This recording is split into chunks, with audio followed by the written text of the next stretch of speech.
ফুটবলের মর্যাদাপূর্ণ পুরস্কারের আরেকটি অধ্যায়ে নতুন নাম যোগ হলো ব্রাজিলিয়ান তারকা ভিনিসিয়াস জুনিয়রের। এবারের ফিফা দ্য বেস্ট পুরস্কার জিতে ব্যালন ডি'অর না পাওয়ার হতাশা খানিকটা হলেও দূর করেছেন রিয়াল মাদ্রিদের এই উইঙ্গার। গতবার ব্যালন ডি'অর জয়ের প্রত্যাশা নিয়ে রিয়াল মাদ্রিদ যখন প্যারিসের উদ্দেশ্যে প্রস্তুতি নিচ্ছিল, তখন ফাঁস হওয়া খবর ভিনিসিয়াসকে সম্ভাব্য বিজয়ী বলেছিল। কিন্তু অনুষ্ঠান শুরুর আগেই জানা যায় পুরস্কারটি পেয়েছেন রড্রি।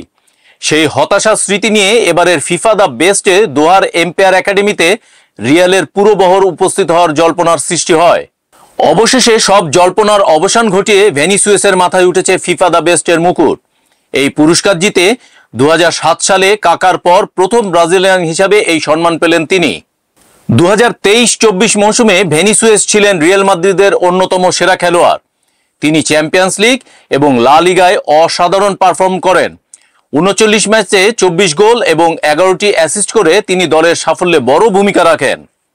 চলুন জেনে নেওয়া যাক এবারের ফিফা দ্য বেস্টে বিজয়ীদের কে কোন পুরস্কার জিতলেন।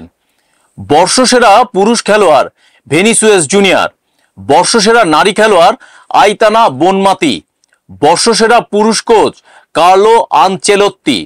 বর্ষসেরা নারী কোচ এমা হেইস। বর্ষসেরা পুরুষ গোলকিপার এমিলিয়ানো মার্টিনেজ। বর্ষসেরা নারী goalkeeper Alyssa Naeher. Puskas award Alejandro Garnacho. FIFA fair play award Thiago Maia. FIFA fan award Guillermo Gandra মাউরা।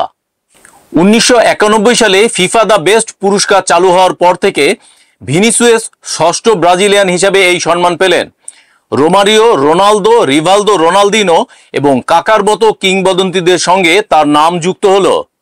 FIFA the বেস্টের এই অর্জন শুধু ভিনিসিয়াসের নয়, ব্রাজিল ফুটবলের জন্য একটি বিশেষ মুহূর্ত।